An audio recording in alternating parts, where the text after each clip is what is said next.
Hello friends, ഇന്ന് ഞാൻ മൂന്ന് കമ്പനിയുടെ റിസൾട്ടിനെ കുറിച്ച് പറയാൻ പോവുകയാണ്. അത് പ്രധാനമായിട്ടും ഇന്ത്യയിലെ largest bank ICICI bank, IndusInd bank, ഈ രണ്ട് വലിയ ബാങ്കുകൾ റിസൾട്ട് വന്നിട്ടുണ്ട്. പിന്നെ വന്നിരിക്കുന്ന സിപ്ല എന്ന് വെച്ചാൽ ഇന്ത്യയിലെ ലാർജസ്റ്റ് ഫാർമസ്യൂട്ടിക്കൽ കമ്പനി, പിന്നെ വന്നിരിക്കുന്ന പവർ ഗ്രിഡ്. ഈ നാല് കമ്പനികളുടെ റിസൾട്ടിനെ കുറിച്ച് ഞാനിപ്പോൾ അനലൈസ് ചെയ്യാൻ പോകുന്നത്. അതിപ്പോൾ അടുത്ത ആഴ്ച ഈ നാല് കമ്പനികളും ഇങ്ങനെ മാർക്കറ്റിൽ പെർഫോം ചെയ്യുന്നത് നമുക്ക് കാണാം. So first let us start with ICICI bank. ICICI bank എന്ന് വെച്ചാൽ നല്ല റിസൾട്ട് കൊണ്ട് വന്നിട്ടുള്ളത്. അതായത് അനലിസ്റ്റ് എസ്റ്റിമേറ്റ് ചെയ്യുന്നതിനെക്കാട്ടും നല്ല റിസൾട്ടാണ് കണ്ടിട്ടുള്ളത്. അനലിസ്റ്റ് എസ്റ്റിമേറ്റ് ചെയ്തത് വെച്ചാൽ 105.6 ബില്യൺ റുപ്പീസാണ് എസ്റ്റിമേറ്റ് ചെയ്തിട്ടുണ്ടായിരുന്നത്. പക്ഷേ അവർ റിപ്പോർട്ട് ചെയ്തിരിക്കുന്നത് 195.5 ബില്യൺ റുപ്പീസാണ്. അത് ഓൾമോസ്റ്റ് ഒരു 7.3% ഇൻക്രീസ് കൊടുത്തിട്ടുണ്ട്. സോ അതുകൊണ്ട് ബാങ്ക് നന്നായി ചെയ്യുന്ന എനിക്ക് തോന്നുന്നത്. പിന്നെ ഞാൻ പറഞ്ഞത് കഴിഞ്ഞ ആഴ്ച പറഞ്ഞ പോലെ ഇവരെ വലിയൊരു കൺസേൺ എന്ന് വെച്ചാൽ നെറ്റ് ഇൻട്രസ്റ്റ് ഇൻകം അത് കുറച്ച് കുറവാണ്. 4.36%. കഴിഞ്ഞ പ്രാവശ്യം 4.78 ഇപ്പോൾ 4.36% ആയിട്ട് കുറഞ്ഞിട്ടുണ്ട്. അതൊരു കൺസേൺ ആണ്. പക്ഷെ അതൊരു വലിയൊരു കൺസേൺ ആയിട്ട് എനിക്ക് തോന്നുന്നില്ല മാർക്കറ്റിൽ എങ്ങനെ തിങ്കളാഴ്ച റെസ്പോണ്ട് ചെയ്യുന്നുള്ളത്. പിന്നെ ഈ നെറ്റ് ഇൻട്രസ്റ്റ് ഇൻകം എന്ന് പറഞ്ഞാൽ നിങ്ങൾക്ക് എല്ലാവർക്കും അറിയായിരിക്കും. That is difference between interest on loans and paid on deposits ആണ്. അതാണല്ലോ ബാങ്കിന്റെ ബിസിനസ് നിങ്ങൾക്ക് അറിയാലോ. ഇനി രണ്ടാമത് വരുന്ന bank, largest bank again IndusInd bank. IndusInd bank കുറേ ദിവസങ്ങളായി ചെയ്യുന്നില്ല. അതിന് സ്റ്റോക്ക് ലഗാഡായിട്ട് കിടക്കാന്ന്. ഇപ്പം ചെയ്തിരിക്കുന്ന പ്രൈസെല്ലാം വളരെ മോശമാണ് IndusInd bank net profit 21.52 billion rupees എന്ന് പറയുന്നു. അവരെ അനലിസ്റ്റ് എസ്റ്റിമേറ്റ് ചെയ്ത് 23.33 അപ്പോൾ അവരെ കൊണ്ടുവന്ന നമ്പർ 21.52 ആണ്. അത് കുറച്ച് കുറവാണ്. അപ്പോൾ അവരെ നെറ്റ് ലോൺസ് ആൻഡ് ഡിപ്പോസിറ്റ് അവർ പറയുന്നത് 15% ഗ്രോ ചെയ്തിട്ടുണ്ട്. The loan growth was smaller. അവർ പറയുന്ന ഒരു പ്രധാന കാരണം വെച്ചാൽ അവരെ loan growth compare to last ടൈമിൽ നോക്കാൻ വെച്ചാൽ കഴിഞ്ഞ തവണ 18% ജമ്പ് ലോൺ ഗ്രോത്തിനുണ്ടായിരുന്നു. അതിൻ്റെ ലാസ്റ്റ് ക്വാർട്ടറിൽ 22% ഗ്രോത്ത് ഉണ്ടായിരുന്നു. അപ്പോൾ അത് കമ്പയർ ചെയ്യുന്ന സമയത്ത് ഇപ്പോൾ അത് 15% കുറഞ്ഞിട്ടുണ്ട്. അപ്പോൾ അതുകൊണ്ട് മാർക്കറ്റ് അതിനൊന്ന് തിങ്കളാഴ്ച എനിക്ക് തോന്നുന്ന പണിഷ് ചെയ്യുന്ന എനിക്ക് തോന്നുന്നു ഇൻഡസിൻഡ് ബാങ്കിന്. അല്ലെങ്കിൽ തന്നെ അത് ഇൻഡസിൻഡ് ബാങ്ക് കുറച്ച് വീക്കാണ്. പിന്നെ നമ്മുടെ ഈ state corporation power grid corporation അത് നല്ല റിസൾട്ടാണ് കൊണ്ടുവന്നിട്ടില്ല. അത് നിങ്ങൾക്കറിയില്ല, കഴിഞ്ഞ ജൂൺ ജൂലൈയിലൊക്കെ നല്ല ചൂടായിരുന്നു ഇവിടെ. എല്ലാവരും ഇന്ത്യയിൽ AC യും മറ്റ് ഫാനും സകല ഹീറ്റിംഗ് കൂളിംഗ് എക്യുപ്മെന്റ്സും കൂടെ യൂസ് ചെയ്തിട്ട് നല്ല ഇലക്ട്രിസിറ്റി കൺസപ്ഷൻ ആയിരിക്കും. നിങ്ങൾക്ക് ഇപ്രാവശ്യം അത് ഇലക്ട്രിസിറ്റി ബില്ല് എല്ലാവർക്കും അറിയില്ല, കഴിഞ്ഞ 2 മാസമായിട്ട്. അപ്പോൾ അതുകൊണ്ട് തന്നെ പവർ ഗ്രിഡ് നല്ല പ്രോഫിറ്റ് ഉണ്ടാക്കിയിട്ടുണ്ട്. 3.5% ഫസ്റ്റ് ക്വാർട്ടറിൽ പ്രോഫിറ്റ് റൈസ് ചെയ്തിട്ടുണ്ട്. അപ്പോൾ അവരെ നെറ്റ് പ്രോഫിറ്റ് 37.24 ബില്യൺ ഇന്ത്യൻ റുപ്പീസാണ്. അവർ കഴിഞ്ഞ പ്രാവശ്യം റിപ്പോർട്ട് ചെയ്ത് 35.97. അപ്പോൾ നല്ലൊരു ഇൻക്രീസാണ് കൊടുത്തിട്ടുള്ളത്. അപ്പോൾ ഇതാണ് ഇതിൻ്റെ പ്രധാന കാരണം വെച്ചാൽ ഈ കഴിഞ്ഞ ജൂൺ ക്വാർട്ടറിൽ ഉണ്ടായ പ്രധാന കാരണം. ഇനിയിപ്പോൾ മഴക്കാലത്ത് അടുത്ത ക്വാർട്ടറിൽ കുറച്ച് കുറയുമെന്ന് അറിയില്ല. അതുകൊണ്ട് power grid is very good performance കാഴ്ചവെക്കുന്നതൊക്കെ തോന്നുന്നു. അടുത്തായി സിപ്ല വരുന്ന വേറൊരു വലിയൊരു ഡ്രഗ് മേക്കറാണ് സിപ്ലാന്റെ നല്ല റിസൾട്ടാണ് വന്നിട്ടുള്ളത്. സിപ്ല എന്ന് വെച്ചാൽ ഇന്ത്യയിലെ 3ാമത്തെ ലാർജസ്റ്റ് ജനറിക് ഡ്രഗ് മേക്കറാണ് അവർ പറയുന്നത്. അപ്പോൾ അവരെ സെയിൽസ് ഫസ്റ്റ് ക്വാർട്ടർ നല്ല സെയിൽസ് ആണ്. ഇവർക്ക് മെയിൻലി സെയിൽസ് വരുന്നത് ഇന്ത്യയിൽ നിന്നല്ല. ഇവർക്ക് ഇന്ത്യൻ ഫാർമസ്യൂട്ടിക്കൽ കമ്പനീസിലൊക്കെ നമ്മൾ വാങ്ങുന്ന മരുന്നുകൊണ്ടാണ് ഇവിടെ വലിയ പ്രോഫിറ്റ് കാണിക്കുന്നത്. ഇവിടെ ഒരു വലിയ പ്രോഫിറ്റ് വരുന്നുണ്ടാകും. ഇവരെ മെയിൻ സെയിൽ വരുന്നത് നോർത്ത് അമേരിക്കൻ മാർക്കറ്റിലാണ്. അവിടെയെങ്കിലും പ്രൈസിങ് പവർ ഉണ്ടല്ലോ. ഇന്ത്യയിൽ ഈ DPC കൊണ്ട് പ്രൈസിങ് പവർ കുറേ കുറവാണ്. അപ്പോൾ സിപ്ലാൻ്റെ ഇപ്പോൾ ഇന്നലെ അവർ ഷെയറിന് 1,600 റുപ്യേന് മുകളിൽ ജമ്പ് ചെയ്തിട്ടുണ്ട്. 6.7% ടു റെക്കോർഡ് ഹൈയിൽ ഇപ്പോൾ സിപ്ലാൻ്റെ ഷെയർ ട്രേഡ് ചെയ്യുന്നത്. അപ്പോൾ അതിന് മെയിൻലി അവർ ഇടുന്ന റവന്യൂ ഉണ്ടാക്കിയ വെച്ചാൽ അവരൊരു ഡ്രഗ് ഉണ്ട്, ആൽബിട്രോൾ എന്ന് പറഞ്ഞു. ആൽബിട്രോൾ എന്ന് വെച്ചാൽ ഈ ആസ്മക്ക് യൂസ് ചെയ്യുന്ന, ശ്വാസം മുട്ടൽ COPDക്ക് യൂസ് ചെയ്യുന്ന ഡ്രഗാണ്. അത് ഇന്ത്യയിലൊക്കെ എല്ലാവരും യൂസ് ചെയ്തിട്ടുണ്ടാവും. നമ്മളെ വീട്ടിലൊക്കെ അധികം ആൾ ഈ ആൽബിട്രോൾ 2 പ്രാവശ്യം ഇൻഹേലർ അടിക്കുന്ന കൂട്ടറായിരിക്കും. അത് വലിയ സെയിലാന്ന് അവർ പറഞ്ഞത്. പിന്നെ അവർക്കൊരു ക്യാൻസർ ട്രീറ്റ്മെന്റ് ഡ്രഗ് ഉണ്ട്. അതിൻ്റെ പേര് ലാൻഡ്രിയോടൈഡ് എന്നോ. അതെന്ന് വെച്ചാൽ നമ്മൾ പഴയ ബ്രിസ്റ്റോൾ സ്കിബിന്റെ ഒരു പ്രോഡക്റ്റ് ഉണ്ട്, ബ്ലോക്ക് ബസ്റ്റർ ഡ്രഗ് ആയിരുന്നു അത്, റെവലിമേറ്റ് എന്നിട്ട്. റെവലിമേറ്റിന്റെ ഒരു കോപ്പി കാറ്റാണ് ഇത് അമേരിക്കയിൽ അവർ വെക്കുന്നത്.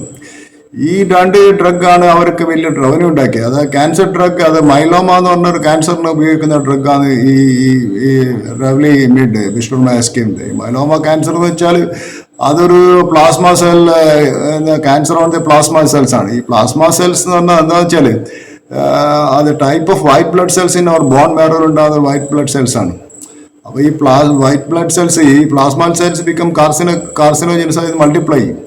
പിന്നെ അത് നമ്മളെ ബോണിനെയും ഇമ്മ്യൂൺ സിസ്റ്റത്തിനെയും കിഡ്നിനെയും ബ്ലഡ് പ്ലസ് എല്ലാം കുറക്കുമ്പോൾ ഭയങ്കര പെയിൻ ആയിരിക്കും. അതുകൊണ്ട് സിപ്ല ഈ 2 ഡ്രഗിലും it has given A good profit for Cipla. നമുക്ക് ഇതിൻ്റെ സ്റ്റോക്ക് പ്രൈസ് നോക്കണ്ടേ സിപ്ലാൻ്റെ? ആദ്യം നമുക്ക് will go to IndusInd bank. IndusInd bank ഇപ്പോൾ ചെയ്യുന്നത് 1350 ഇപ്പോൾ ഓൾമോസ്റ്റ്. എന്താ ഞാൻ പറയാന്ന് വെച്ചാൽ അത് വളരെ ലോയിലുള്ളത്. ഇനിയിപ്പോൾ താഴോട്ട് പോവാണെങ്കിൽ ഇറ്റ് ഷുഡ് ഗോ ബിലോണ്ട് 1200 ബിലോയിൽ പോകാൻ സാധ്യതയുണ്ട് ചിലപ്പോൾ ഇൻഡസിൻഡ് ബാങ്ക്.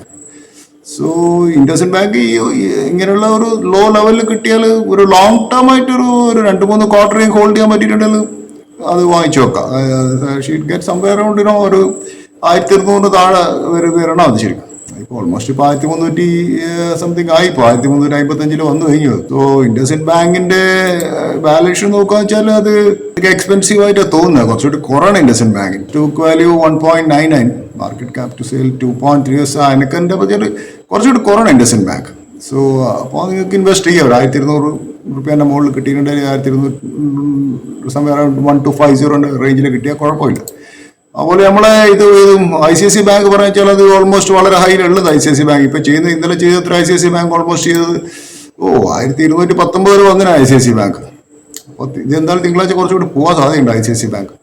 പക്ഷെ അത് നിങ്ങൾക്ക് ഓപ്പർച്യൂണിറ്റി തരില്ല. മാർക്കറ്റ് ഓപ്പൺ ചെയ്ത് അതിലായിരിക്കും. അതിലൊന്നും തിങ്കളാഴ്ച രാവിലെ അതിൻ്റെ മുകളിലൊന്നും പോയിട്ട് ഇനി ട്രേഡ് ചെയ്തിട്ട് പൈസ കളയേണ്ട ആവശ്യമില്ല. അതാണ് ചില മാർക്കറ്റ് രാവിലെ തന്നെ ഓപ്പൺ ചെയ്ത് ICICI ബാങ്ക് അതിലായിരിക്കും, ഒരു സംശയമില്ല. അതുപോലെ NTPC മാർക്കറ്റ് നാളെ ഹൈയിൽ തന്നെ, നമ്മളെ പവർ ഗ്രിഡും നാളെ ഹൈയിൽ തന്നെ ഓപ്പൺ ചെയ്യാം. അപ്പൊ അതുകൊണ്ട് പവർ ഗ്രിഡ് ഇപ്പൊ ചെയ്യുന്നത് 344 ഓൾ ടൈം അതിൽ ചെയ്യുന്നുള്ളൂ. പവർ ഗ്രിഡൊക്കെ ഒരു 260 റേഞ്ചിലൊക്കെ കിട്ടിയാൽ നമുക്ക് കൺസിഡർ ചെയ്യാൻ പറ്റുന്ന സ്റ്റോക്കുകൾ അല്ലേ. അപ്പോ അതിനെ കുറിച്ച് ഞാൻ പറയാന്ന് വെച്ചാൽ വേറൊരു കാര്യം എനിക്ക് പറയാന്ന് വെച്ചാൽ ഈ പവർ ഗ്രിഡിനെയും NTPC, Torrent power, Tata power company, ഇങ്ങനെയുള്ള 4 പവർ കമ്പനികളാണ് ഇന്ത്യയിലെ വലിയ കമ്പനികൾ. ഇതിൽ പവർ ഗ്രിഡും NTPC നോക്കുന്ന സമയത്ത് NTPC അത് കുറച്ചുകൂടി നല്ലതായിട്ട് എനിക്ക് തോന്നുന്നു. കാരണം NTPC ഈസ് അതിന്റെ ഡിവിഡൻഡ് കൊടുക്കുന്നതിൽ 2%, പക്ഷെ പവർ ഗ്രിഡ് 3.55% ഡിവിഡൻഡ് കൊടുത്തിട്ടുണ്ട്. പക്ഷെ at the same time valuation comfort നോക്കുകയാണെങ്കിൽ എനിക്ക് കുറച്ചും കൂടി NTPC തോന്നുന്നു. ടോറന്റ് പവറും ടാറ്റ പവറും കുറച്ചും കൂടി വാല്യൂഷൻ ആക്കിയാണ്.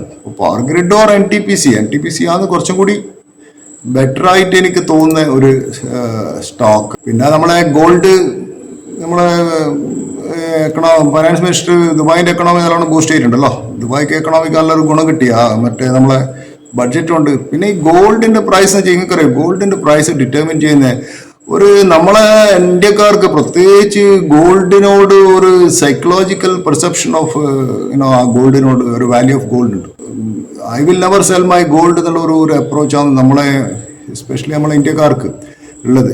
പിന്നെ ഗോൾഡ് പ്രൈസ് എങ്ങനെയാണ് ഡിപ്പെൻഡ് ചെയ്യുന്നത്? ഗോൾഡ് പ്രൈസ് ഡിപ്പെൻഡ്സ് റിലേറ്റീവ്ലി നമ്മളെ inflation rate, world interest rate, currency fluctuations, trade balance figures, ഒപെക്കിന്റെ ആക്ഷൻ എന്താണ്, പൊട്ടൻഷ്യൽ ടെർമോയിൽ, പൊളിറ്റിക്കലിന്റെ ടെർമോയിൽ, വാർ, ഇതൊക്കെയാണ് ഗോൾഡിന്റെ പ്രൈസിനെ വളരെ എന്താ പറയുക ഫ്ലക്ച്വേറ്റ് ചെയ്യിപ്പിക്കുന്നത്. മെയിൻലി നമ്മളിപ്പോൾ ഈ കണ്ടിന്യൂസ് ആയിട്ട് യുക്രൈൻ വാറും ഈ ഒപെക്കിന്റെ എംബാർഗോവും ഇങ്ങനെയുള്ള ഗൾഫ് വാറൊക്കെ കൊണ്ട് ഗോൾഡ് പ്രൈസ് വളരെ കൂടി. അതൊരു സൈക്കോളജിക്കൽ വാല്യുവേഷൻ ഓഫ് ഗോൾഡ് ആണ് കൂടുതൽ വരുന്നത്. അപ്പോൾ ഗോൾഡിന്റെ ഇപ്പോൾ നമുക്ക് ദുബായ് എക്കണോമി നല്ലോണം ബൂസ്റ്റ് ആയിട്ടുണ്ടെന്ന് വിചാരിക്കുന്നത്. കാരണം നമ്മളെ ഈ ടാക്സ് ഇത്ര വലിയ ടാക്സ് കൊണ്ട് ചെയ്തുകൊണ്ട് എല്ലാവരും ടാക്സ് ഫ്രീ ഹെവൻ ദുബായ് ആണല്ലോ, അവിടെ പോയി ട്രേഡ് ചെയ്യാൻ സാധ്യതയുണ്ട്.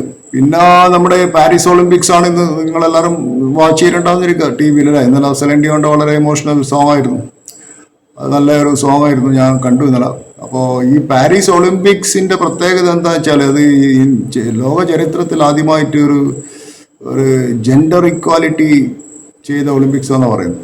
കാരണം first time ever equal number of male and female athletes compete ചെയ്യുന്ന, പാർട്ടിസിപ്പേറ്റ് ചെയ്യുന്ന ഒരു അത്ലറ്റാണ്, ഒരു ഗെയിമായിട്ടേ കാണുന്നത്. പക്ഷേ എഗെയിൻ ഇപ്പോൾ ഇതൊരു ഒരു ആഫ്രിക്കൻ ഒളിമ്പിക്സായി മാറുമെന്ന് സംശയമുണ്ട്. കാരണം ഉള്ള അത്ലറ്റ്സ് എല്ലാം കാണുന്നതെല്ലാം ട്രാക്ക് ആൻഡ് ഫീൽഡറും ഫ്രാൻസിൻ്റെ അധികം കളിക്കുന്നതെല്ലാം നമ്മളെ സബ് സഹാറൻ ആഫ്രിക്കൻ ആൾക്കാരാണ്. പണ്ട് ഫ്രഞ്ചുകാർ ഫുട്ബോൾ ജയിച്ചപ്പോൾ നമ്മൾ ജയിച്ചല്ല, ആഫ്രിക്കക്കാർ ജയിച്ച് കളിയാന്ന് പറഞ്ഞ പോലെ അതുപോലത്തെ ഒരു ഗെയിം ആവുമെന്നുള്ള സാധ്യത എനിക്കറിയില്ല.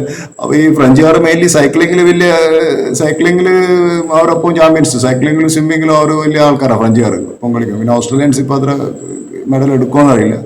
പിന്നെ നമുക്ക് ഇതുണ്ടല്ലോ ടെസ്റ്റോസ്റ്റെറോണിൻ്റെ ഒരു പ്രശ്നം, നമ്മളെ ടെസ്റ്റോസ്റ്റെറോൺ എന്ന് വെച്ചാൽ വലിയൊരു പ്രശ്നമാണല്ലോ. ഈ സെക്സ് ഹോർമോൺസ് ഈ ഹോർമോൺസ് ഉപയോഗിച്ചിട്ട് പെർഫോമൻസ് എൻഹാൻസ് ചെയ്യുന്ന കുറേ അത്ലറ്റ്സ് ഉണ്ടല്ലോ, അതും വലിയ പ്രശ്നം. അതിപ്പോൾ ഇപ്രാവശ്യം വന്നത് issue വായിച്ചിട്ടുണ്ടാകുള്ളൂ.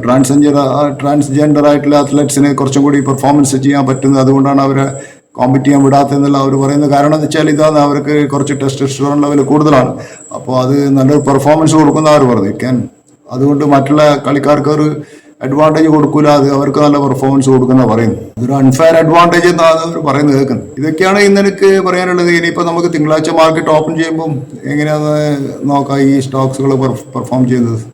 Okay, thank you, good night.